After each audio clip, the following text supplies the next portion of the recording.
thanks everyone for coming. Without further ado, this is Lucy. Dr. Lucy Gilliam. She works at Seas at Risk, and she's going to be chairing our session today. Brilliant, and good day to everyone, and welcome to this event hosted by FIDRA on solutions to plastic pollution, with a focus specifically on nurdles, aka plastic pellets. So I'm Lucy Gilliam at Seas at Risk. I work for a Brussels-based member organisation on ocean policy at an EU and a UN level, working specifically on shipping and attending the International Maritime Organization via the Clean Shipping Coalition. We have an excellent lineup today to discuss the issue of plastic pollution. We have Tanya Cox from Fauna and Flora International, Lucy Padovani and Emma Lelong from Surfrider, and we have a video intervention from Claire Swithenbank Bowman from Litter for Tokens. Now, a little introduction about the problem. Plastic pellets, which are also known as nurdles, are tiny bits of plastic produced by the petrochemical industry, and they're an input for manufacture of all sorts of products. There's large quantities transported overseas in shipping containers, but sadly they leak on a regular basis and end up in our environment. Accidents with containers result in large spills, which damages the marine environment, causes damage, impacts fisheries, aquaculture, and tourism. Now, what are we doing about this? Well, the Pollution Prevention Response Subcommittee of the International Maritime Organization is considering regulatory options, so rules to be put in place to address the release of these pellets in the marine environment. This issue will be discussed at the next session at the end of April. So it's a very timely discussion to have today, and hopefully this can help us advance actions to tackle this issue. So now I'm going to hand over to Tanya Cox from Fauna and Flora International. Tanya first joined Fauna and Flora International in 2012 to help develop FFI's programme of work addressing the extent and impact of marine plastic pollution, and her goal is developing pragmatic solutions and upstream interventions. So today, Tanya is going to discuss different regulatory proposals and conclusions from the feasibility study they commissioned to investigate the issue. So without further ado, over to you, Tanya. Thanks again for the introduction, Lucy. My name is Tanya. I'm going to try to give you a brief overview of the IMO regulatory process, what's happened so far, and where we hope to go next with this process. Next slide, please. I am by no means an IMO expert. I have looked at the issue of plastic pellet loss from supply chains for a long time now, and I've been heavily involved in crafting policy recommendations to tackle losses from supply chains. Always focused on including transportation within those policy recommendations, but it was the now infamous sinking of the Express Pearl back in 2021 that really got me interested in the IMO and the opportunity to pursue policy here as a complementary route to any terrestrial regulations that we might be able to introduce. Next slide, please. So I started looking into the issue of sea-based sources of plastic pollution, and the MV Express Pearl, although it was the most severe recent example of ship losses of plastic pellets, it was by no means a unique incident. And just these 8 examples alone highlighted that over 1 trillion pellets entered the environment. And this infographic itself is now outdated, with another 2 examples just this year off the coast of France and Dubai to be added. So it's really clear that there is an opportunity and a need to pursue regulation that will really address the carriage of pellets at sea. Next slide, please. So I had to understand how the IMO worked, and that was by no means an easy feat. It is a UN body. It's got 2 main responsibilities. That's the safety and security of shipping and the prevention of marine and atmospheric pollution. It's seen as a global standard setting authority, and it's essentially, I've included this organogram because I'm going to come back to it a few times in this presentation. It took me a long time to understand the structure of this body. There's essentially a number of different committees that perform different roles and responsibilities, and under those committees there are subcommittees and subcommittees and subcommittees that then do the work and report back up the chain. So keep this organogram in your mind, and I'm going to come back to it to try and show you where the various discussions come into play.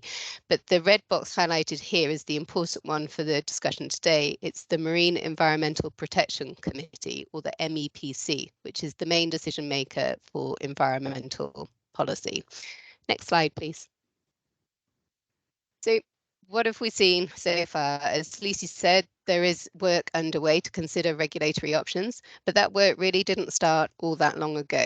It was first formally raised by Sri Lanka following the Express Pearl disaster, where the government there formally asked the IMO to classify pellets as hazardous.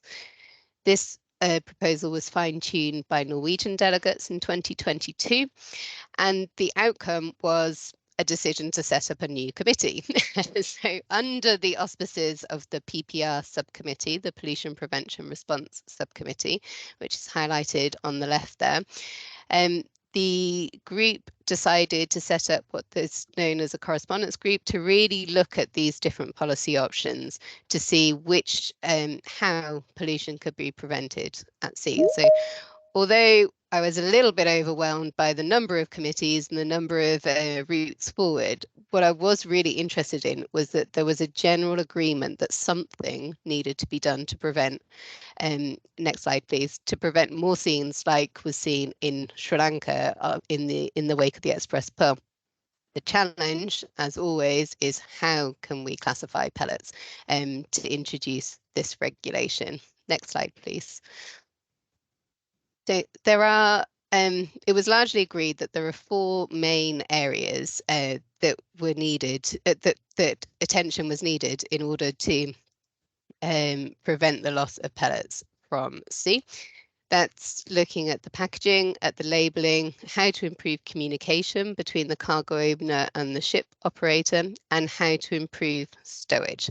The correspondence group all agreed that these are the different interventions that would likely prevent the loss of pellets from boats. In addition, though, next slide, please. In addition, there's also a need to consider pollution preparedness. So this means that, well, what I should say is the reason this is important is because in the wake of some of these more recent disasters, the authorities have all said that they didn't know how to respond to the pollution incident. They didn't know what this kind of material was. They didn't know how to handle it. There was no formal training in place. And that means valuable time was lost after the disaster. So pellets weren't contained. They became very dispersed in the environment, and it makes the cleanup effort even more challenging. So one of the things that certainly ourselves and our colleagues working on this really want to see is that there is agreed disaster response in addition to those preventative measures in place. So next slide, please. So the correspondence group came up with 3 different regulatory options. There were a couple of different delegates putting forward voluntary efforts, but on the whole, the members of the correspondence group agreed that mandatory measures were needed, which was music to our ears. So this is, I'm sorry for this slide, it's quite dry, and this is where the discussion starts getting really quite technical, but there are 3 different routes. 2 of them result in pellets becoming classified either as dangerous substances, marine pollutants, or harmful substances. These 3 different terms are used depending on the route for classification pursued. I'm not going to go into this too much detail because I think Surfrider are going to cover in just a moment what those different labels actually mean and the challenges that they give rise to. But what I want to leave you with from this slide is that 2 of the routes result in classification. One of the routes does not result in classification. So options 1 and 2 mean the burden of change is spread across the supply chain more broadly. It means that more people have to put measures in place to change their practices that would mean pellets are less likely to escape from containers and from ships. The third option was put forward by industry representatives, and it puts the entire burden of change on the ship operators and the port operators. It doesn't result in a classification, so the material can still be handled and packaged and labelled in exactly the same way as it is now, which, as we know, is not necessarily robust enough to prevent escape to the environment. But it would mean mandatory stowage is guaranteed. So it's one of the important aspects is covered by this option. Next slide, please. So there was much confusion about these different options. The delegates in the correspondence group really couldn't agree which was the most effective option to take forward. So we commissioned a feasibility study to try and help delegates in their decision making, especially at the upcoming PPR meeting.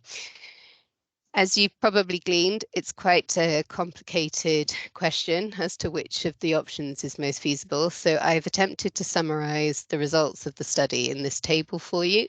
I have included a link to the feasibility study, so if you'd like to read it and find out more, all of the details are there.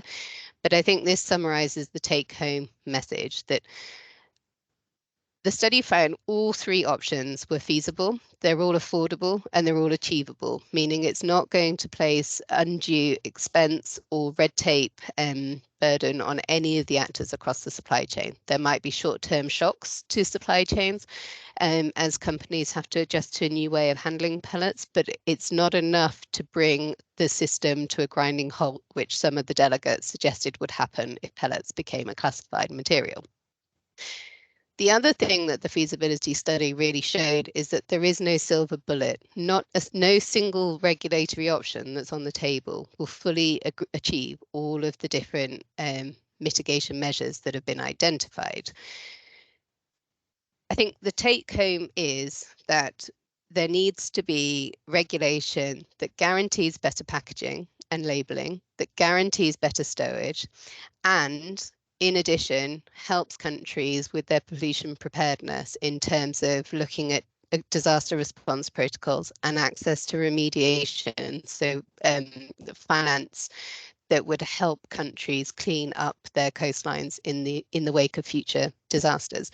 So you can see from this summary table, option 2, the amendment to an existing piece of legislation called MARPOL is the most it is the strongest option to pursue. It would achieve 3 of those 4 necessary changes.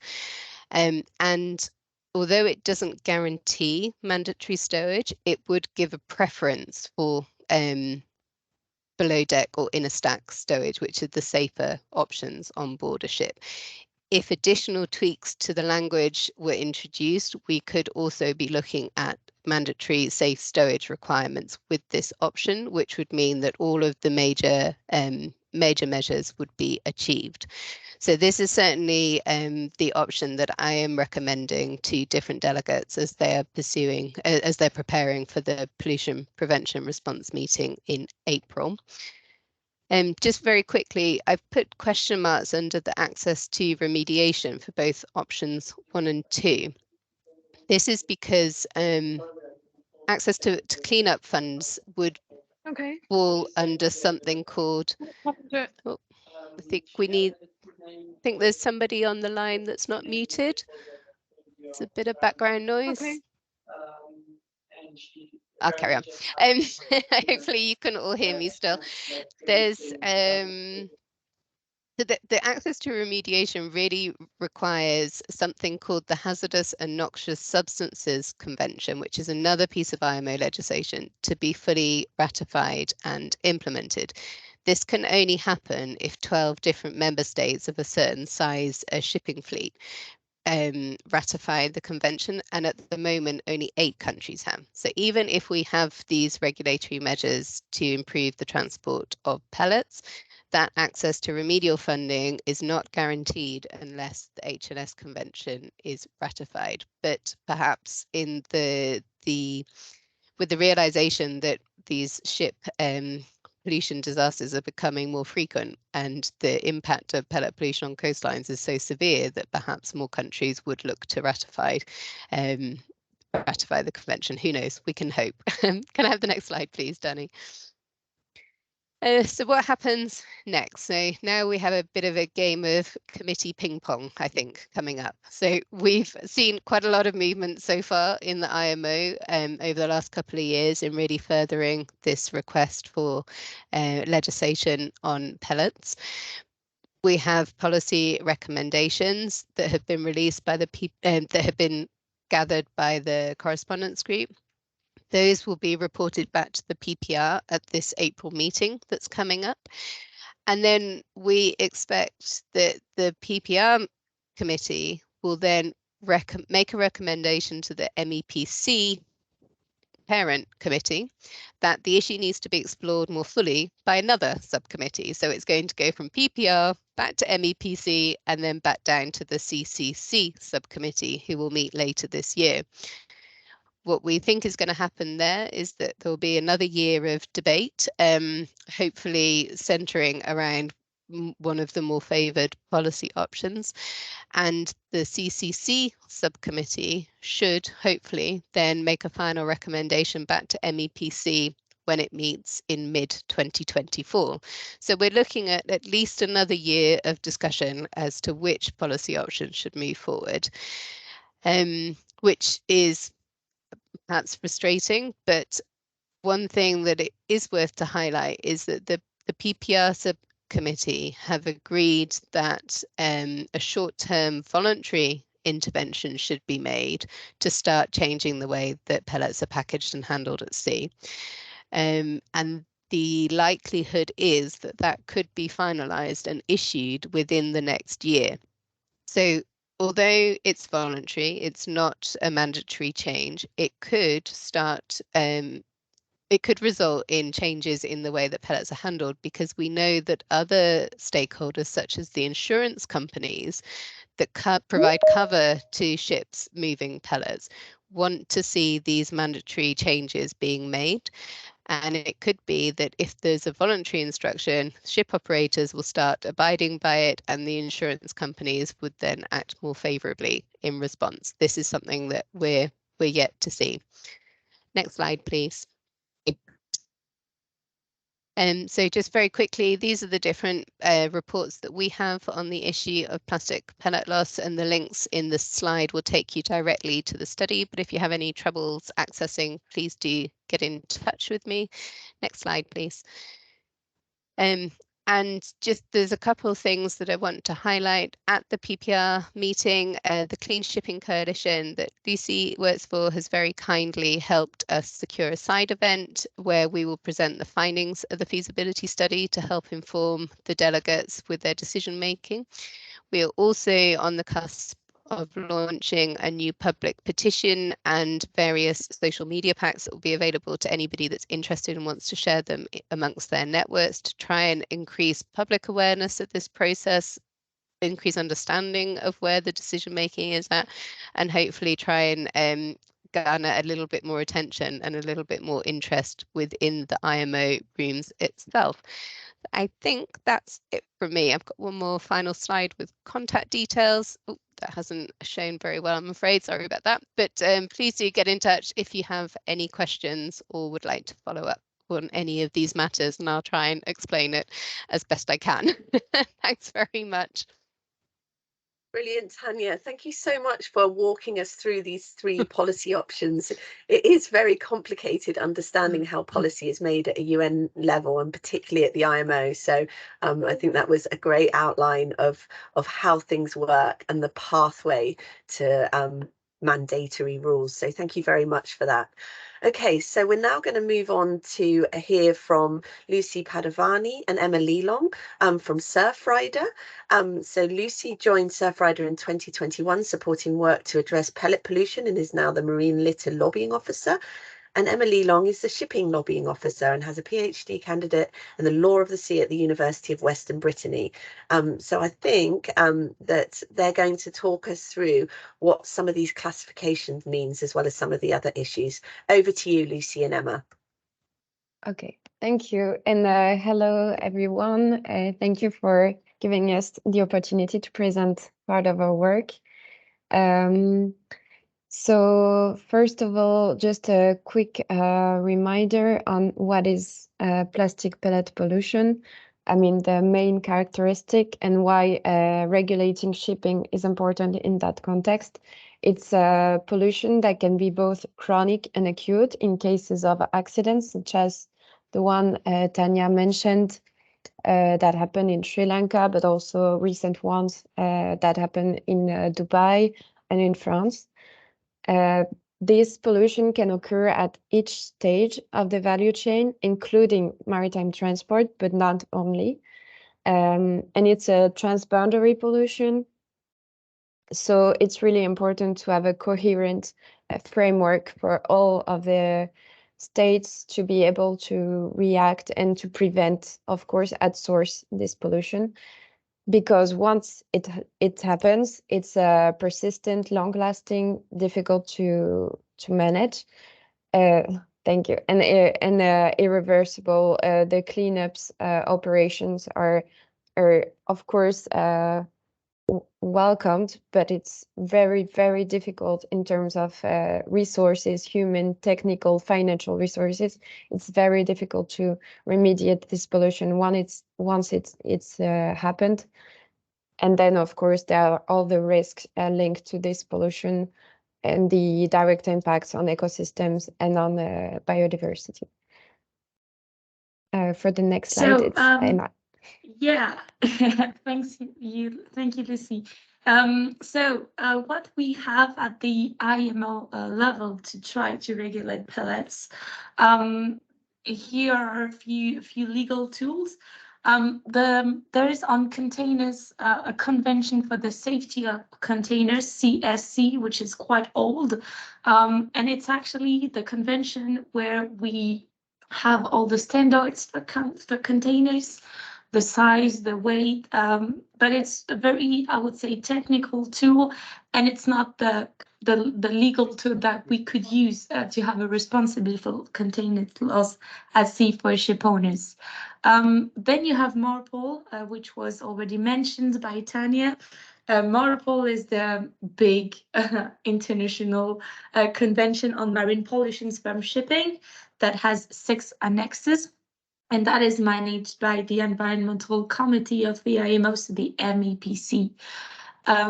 Annex 3 of MARPOL is about prevention of pollution by harmful substances carried by sea in package form. That's the title in full version.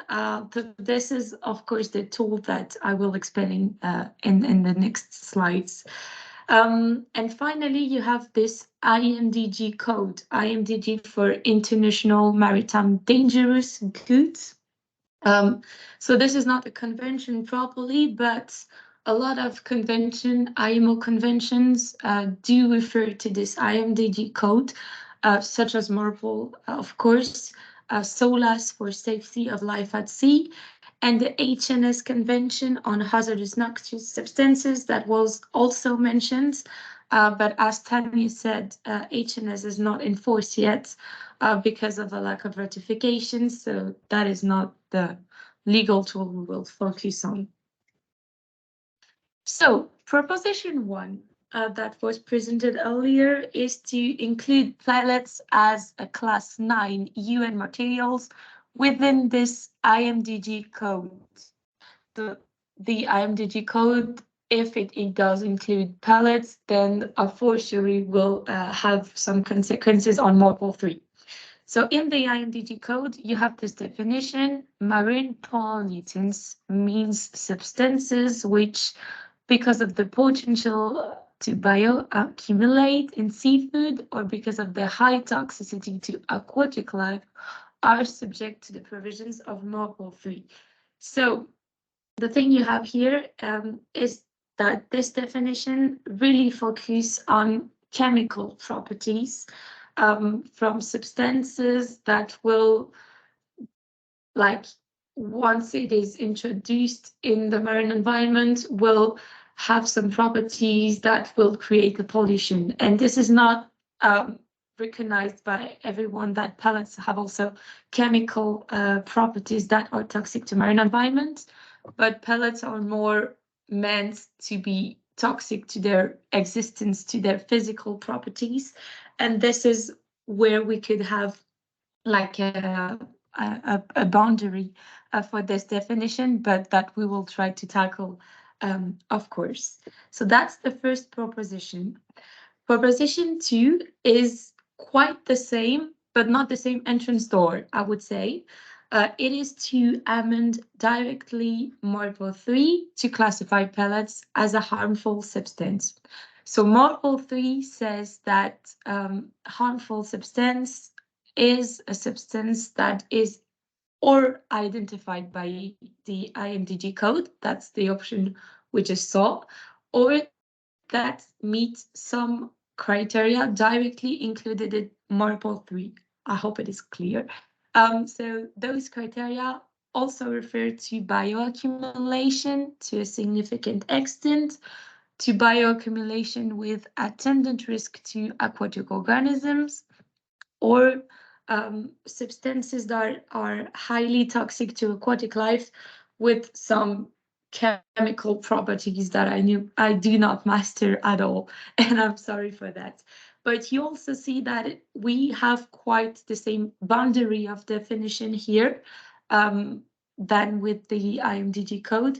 It does refer to the chemical properties of a substance more than to physical properties of a substance. So that's where we need to convince the international society and the state parties to the IMO that pellets are also toxic because of the chemical properties.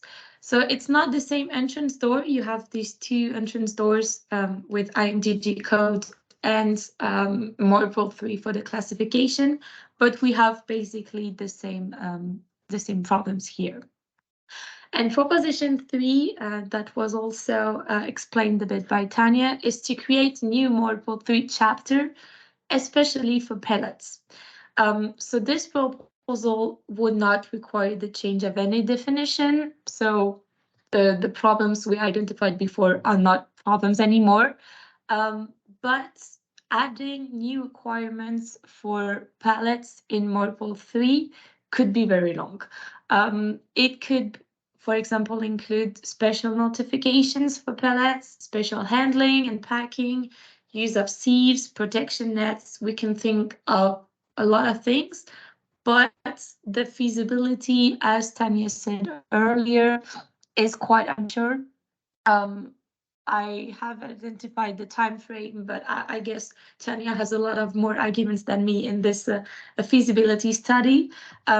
It could be much longer because we need to draft a whole chapter of Model 3, and MEPC negotiations are very low, especially because I would say perhaps 80%, perhaps more, of the MEPC debates are very busy on air emission issues, and I guess Lucy Gilliam would not say the contrary for now. So it's quite hard to negotiate on topics that do not concern air emissions for now in the MEPC.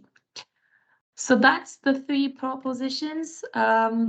I thank Tanya a lot for choosing the second one because I was not very sure of my position, but I will read the whole feasibility study also for that. So what does Friday does on pellets and containers? I will give the floor back to Lucy Padovani now. Thank you. So yeah, just so you know, so we are following the discussions at the IMO, and we're feeding also our messaging through a different type of work. So with citizen science operation, such as the participation to the Great Global Murder Hunt. So thank you, Fidra, for this. We also just published our Ocean Initiative report for 2022, where our volunteers go on the ground and they collect waste, and it makes us able to create data on this. And we have a specific report on plastic pellets that were found. We also try to work on the ground, so through mobilization and campaigning. we're doing a lot of work around factories and production sites or converting sites. So in Tarragona and Ecosyn, for example, but we also recently worked on a lost container, allegedly probably lost container pollution case in Brittany. So our volunteers were on the ground on a really cold Saturday with signs saying plastic pollution equals guilty industries. So that was a strong message that actually got a lot of coverage by the press. And it led to Mr. Béchu, so our Minister of the Environment, to say that he will push for a stronger regulation on plastic pellet losses, especially on the Plastics Cobalt Treaty, but also at the IMO level. So, of course, we're waiting now to see if he will be true to his word, but we will sure be there to challenge him on this and to make sure that France is actually pushing for something. And so it also leads back to what we do on the lobbying aspect. So we're trying to push for more regulation in Spain, especially in Catalonia at the moment. Also in France, we have a regulation that more or less involves maritime transport. And now we're pushing also at the EU level. But of course, we're being told that this is an issue for the IMO, I mean, the shipping part. And so it's not worth doing something at the EU level. But as we saw, discussion at the IMO have their own pace and their own rhythm. And it's also important for the EU to be aware that without proper legislation, for now, there is still a gap, a huge gap. And so impunity continuing and a lack of coverage on this. Next slide, please. Yes, thank you. And so, that leads to the key demand we're asking at the EU level and at the French level, Spanish level, IMO, really everywhere we can. So we're asking for a regulatory system with and that involves the entire supply chain, so including maritime transport, road transport as well, because they're often left out of the scope. And we want accountability, of course, mandatory reporting of losses, of spills, that includes in the case of containers, and then mandatory, of course, remediation and prevention measures in case of spills. I mean, the prevention measures in any case, but if a spill happens, then proper measures should be taken to avoid it happening again. And for the next slide, I think it's on Emma again. Yes, and on my side, working on shipping and especially on containers loss, there are very few NGOs actually working on containers loss. So I'm happy to be part in one of those. The big work we did was actually to count containers loss through a report that is available online. So if you need figures from it, don't hesitate to take it. The report was published in 2019. And we actually counted, if I'm not mistaken, from 1993 to 2019, the number of containers that were lost at sea because of accident reports, etc. So you have big accidents that have a very big cover in the media, but you also have some container ships that lose perhaps 3 or 4 containers, and that's harder to count, I would say. So that's the first work we did. And in terms of lobby, so as we said at the IMO, we have the chance to take part in the MEPC and PPR preparation meetings with the French representatives, because as you could hear during this presentation, we are both French. So we have the chance to be part of those stakeholders meetings. And also, we are a member of the Clean Shipping Coalition that has the status of IMO observer. So we is able to have positions at the PPR and MEPC meetings. But the main lobby that we do on containers loss is more at the European level. We are in regular contact with DG Move that work on shipping, and we have positions on every relevant European text that meets containers loss, and especially in 2023.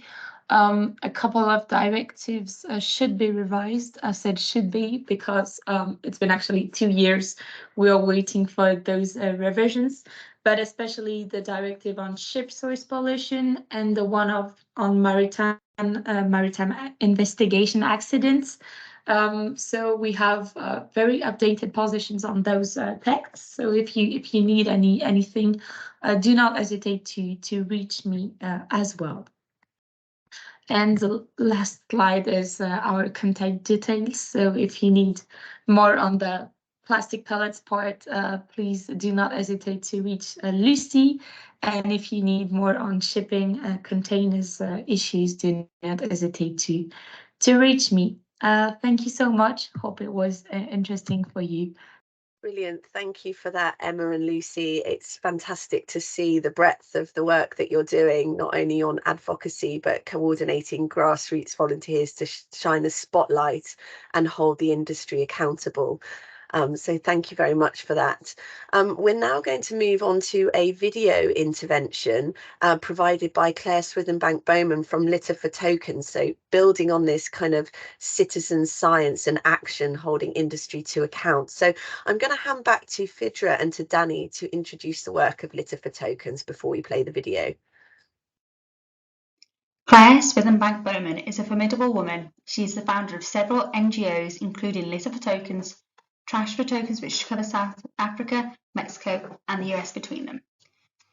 She is a surfer and a rescue diver who became aware of the nodal pollution on the beaches in South Africa. Her initial investigation into the pollution washing up on the beaches involved stakeholder meetings with government departments on coastal pollution after the 2017 Durban harbour spill. In South Africa, they have had several nodal issues along the coast and upstream in their river systems due to plastic manufacturers. Claire and her team have been campaigning for changes at an international level and recently submitted a paper to the UNEP Secretariat calling for immediate amendment of the IMDG code in Paris later this year in the second session of Intergovernmental Negotiations Committee to ship nurdles as hazardous. So this is just a really quick video sharing what her organisation have been working on and how you as an NGO could follow a similar model.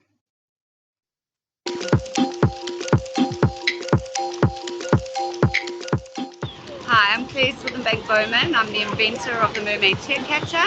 I run a foundation called Litter for Tokens in South Africa and Trash for Tokens in USA. I invented the mermaid tear catcher to try and get all the nurdles and mermaid tears out of our ocean. So nurdles or mermaid tears, we say mermaid tears because the mermaids are crying with all this plastic. They're tiny little balls of plastic, and they are the first port of any plastic that is produced and shipped around the world globally by the chemical industry and delivered to then manufacturers to make PET bottles or spoons or other plastic products.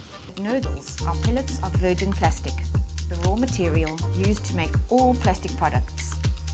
Unfortunately, the IMDG code for them is non-hazardous. This means that they are shipped. Shippers don't know that they have this cargo on the top of the deck, just in canvas bags. And these shipments in big storms, the containers fall off the ship and then end up at the bottom of the ocean.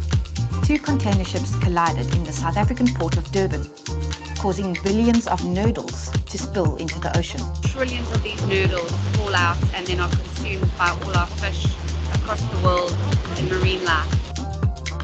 In my opinion, it's more catastrophic than an oil spill because oil, you can see it on the surface, it's dark and you can use boom to contain it. These nurdles are so tiny and they either float or sink, and unfortunately it's just it'll take us years and years and years, and probably would never get all these nurdles out of the environment. One of my biggest things that I'm working on is to amend the IMDG code of nurdles to hazardous material, And changing this code will enforce the plastic or chemical industry that they have to ship the nurdles hazardous material, that means below deck. So once they are below deck, they're in sealed containers. It will cost the chemical industry more to ship them across the globe, which will then put the price up of virgin plastic. And then we will start as countries hopefully utilising the plastic that we already have in the environment and recycling more. Fortunately, it's a very, very important thing that needs to be done. It's a quick thing that can be done if the whole world comes together to effect the change and get the IMDG code, hazardous material for nurdles, being shipped around the world. I've launched the National Nurdle Campaign and partnered with South African Lifesaving across South Africa. We've placed drums all along the coastline for people to collect the nurdles, add them into the drums, to take a photograph of each of their collections, and then they're entered into the National Nurdle Competition. They need to go on to www.litterfortokens.co.za and enter their findings, their geographic location where they found the nurdle, and then they could stand to win tens of thousands of prizes from hurricane surf, cabin accommodation, trips away, photography courses with Jackie Brunicle. So some great prizes, and obviously the most important thing is getting the nurdles and the mermaid tears out of the environment and raising awareness of the catastrophic situation that we have in South Africa and around the world.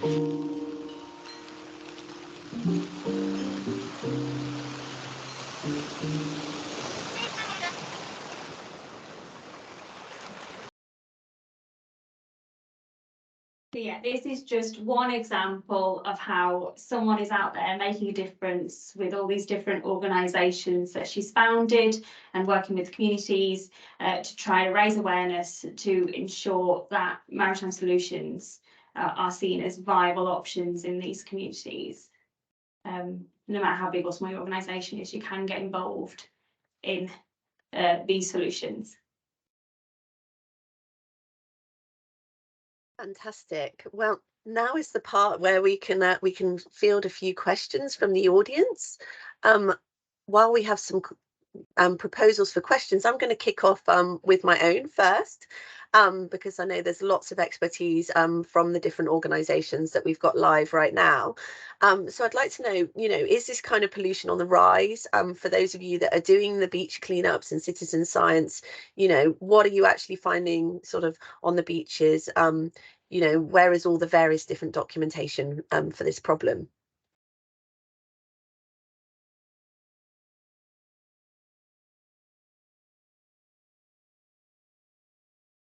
Raise your hand if you'd like to answer my question.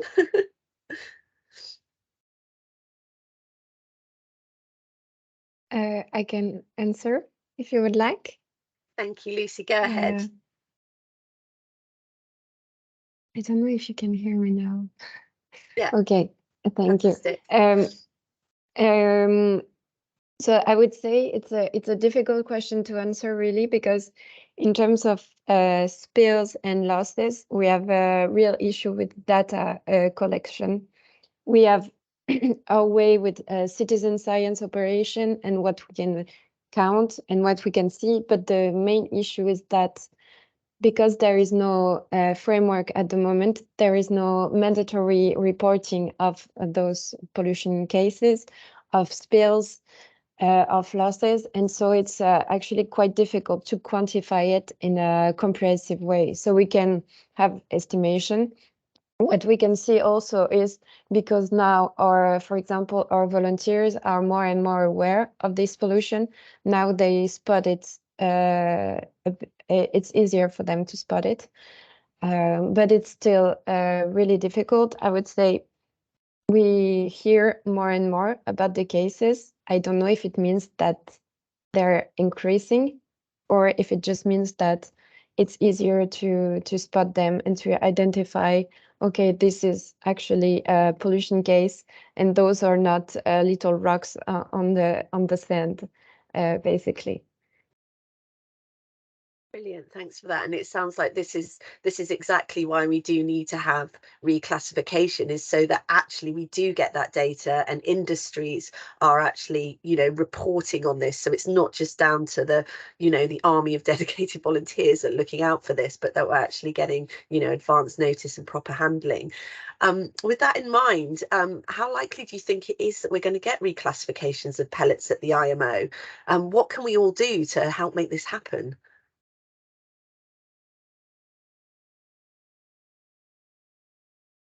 I can make a first stab at this answer if you like.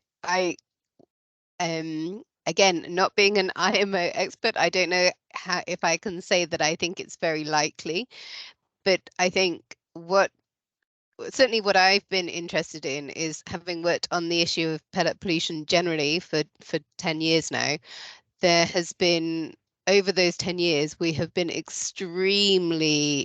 has been extremely slow, rather, to get to the point of different countries proposing policies to prevent loss of pellets across supply chains as a whole. The European Union, for example, announced back in 2017, I think it was, that they would introduce policy to tackle this particular issue. We're still yet to see those policy recommendations. We are still waiting.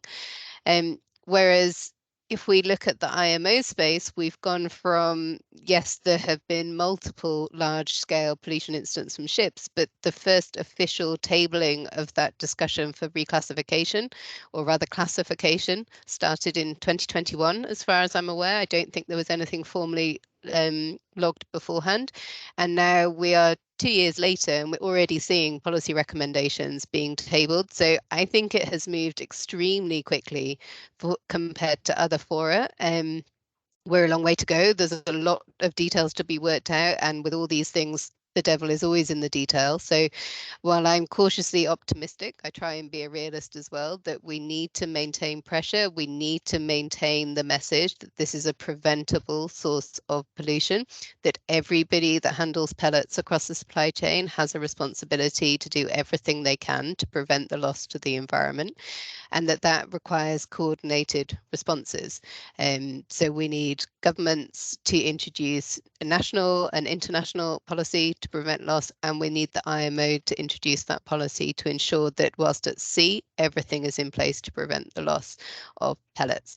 I think, as Lucy says, it has been a hard concept is the wrong word, a hard issue to really make available to the general public, because they can be quite hard to see. But once you know what you're looking at, you see pellets on every single shoreline, if you really look for them. So I think that increasing that public awareness and making sure that the public start asking questions as to why pellet handlers are not doing everything they can to prevent loss, where we're all looking at changing our behaviour in terms of getting rid of single-use plastic items in our life.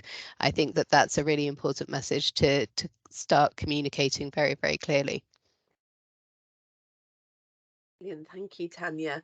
I quite agree, and I had my first experience like identifying these plastic pellets on the beaches up near Edinburgh, where they seem to have quite regular spills, because I think there's a site of import. And then when I realised what these things were, and then realised like how plastic behaves in the environment, why it might not be directly toxic, it acts as like a little sponge, a vector for pollution.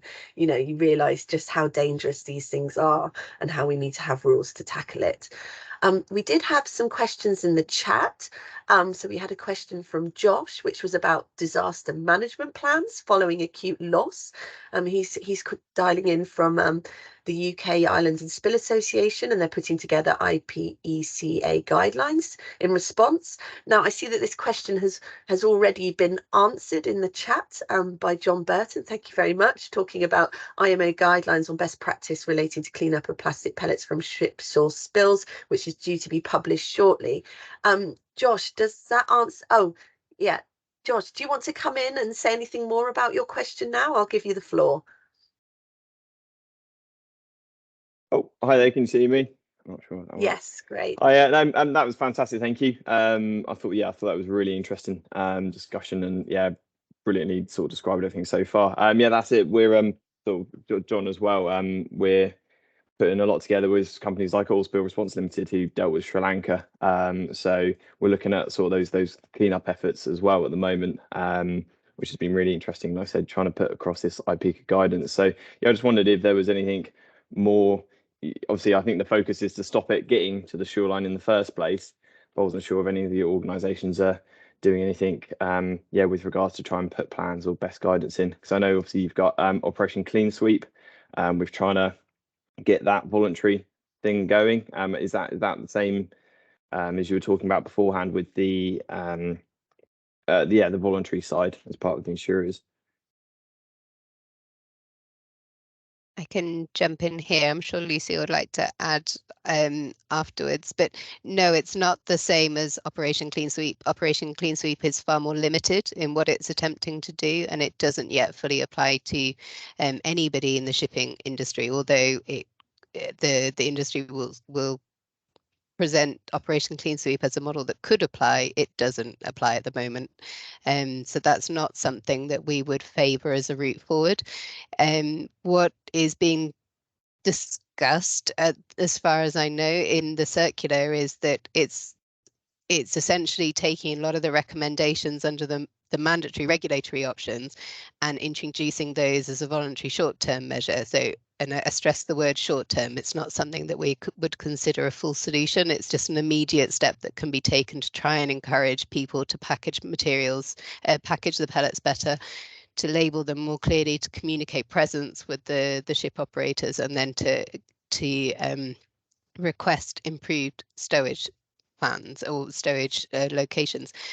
Certainly in the work that we've done, we have advocated that where disaster response protocols are discussed and generated, that they really need to be done in partnership with people that have been actively cleaning up some of these mass spills, both the governments and the national representatives of countries directly affected, and then also by any international groups that have been involved in the cleanup.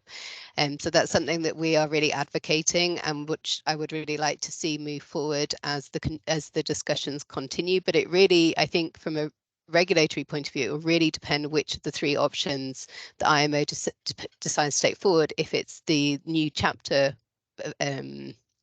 option that we presented, it's unlikely that there will be much discussion around agreed disaster response protocols because the material is not classified. If it's options 1 or 2, I think it's more likely that that work will continue, and I would absolutely love to talk to you more about that. I know we've talked in the past about it, and I'd really like to pick that conversation up again if it's something that you're still looking at. Yeah, that's brilliant. Thank you. And we'll definitely get in touch again, I think. Brilliant. Well, unfortunately, our time is up, as always with these things, and I'm sure there are plenty more burning questions. However, I think we now have to summarise, and from my side, it's clear we have a problem here, but we do have a pathway to solve it. It is an issue that is a growing problem, at least in awareness, and we have some opportunities to do something about it at the end of April. So I really ask everybody here to look at these materials and to support the actions going forward. The coordination for petition, let's hold IMO delegates feet to the fire. Let's make sure that we keep the pace going and that we don't allow MEPC delegates to get distracted by the other pressing issues of climate and air pollution that they're dealing with. This is a very real pollution and impacting biodiversity, and it needs to be tackled. So I would like to extend great big thanks to the organisers for organising today and our speakers, and look forward to getting the summary materials, which Danny has said that she's going to be sending around some notes, as well as the slides and presentations for people. Great question, Helen. Heather, sorry. Maybe we can address that in the follow-up emails, which is about, how could plastics not be seen toxic? Quite agree with you. I see them as toxic, and I think everybody on the panel does here too. But let's make sure we bring that issue to the fore and make sure that delegates understand that this is a toxics and hazards issue that needs to be dealt with in April. Now I'm going to thank you all very much for attending, and I'm going to hand back to Danny at FIDRA, who's going to talk about what's coming up next. Thank you. Thanks, so much for that. That was really helpful discussion. I'm just going to quickly share my screen again. But anyone who doesn't know who FIDRA are and why we're involved in this area of the world looking at plastic pollution and particularly pellets, 10 years ago, the FIDRA was born, and really it was due to plastic pellet pollution across our beaches here around the North Berwick area.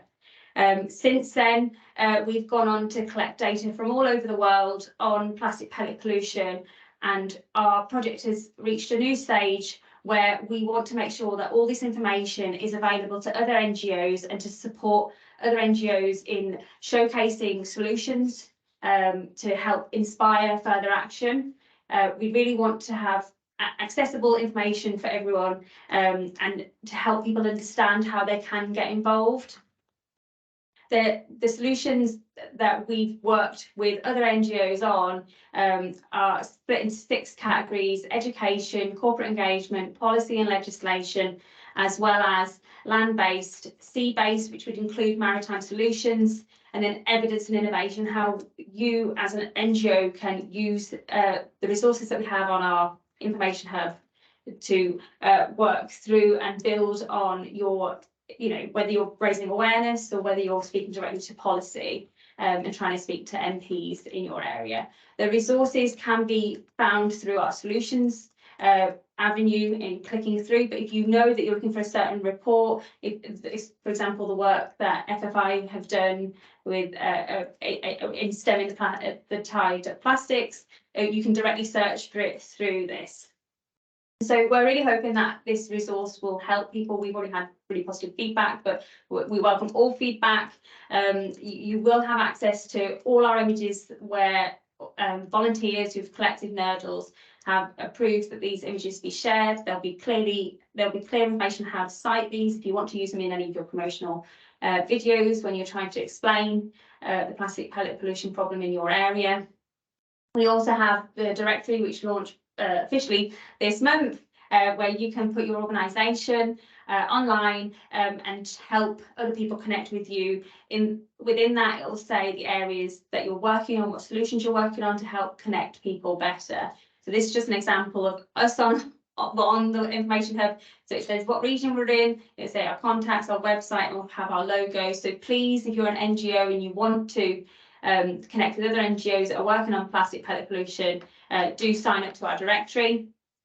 And then I just want to highlight our next Solutions to Pellet Pollution webinar is going to be exploring the Global Plastics Treaty and whether or not the Global Plastics Treaty will address pellet pollution. That's on the 19th of April, and information will come out at the end of the week on that particular issue, and hopefully you can all register and get involved in that as well. And just finally, in case you're not aware, though many of you will be, the Great Global Nurdle Hunt for 2023 is in October this year. So it's going to be the full month of October where we're going to be promoting people getting out, recording nurdles and supporting them through our resources. So thank you very much. That's the wrap.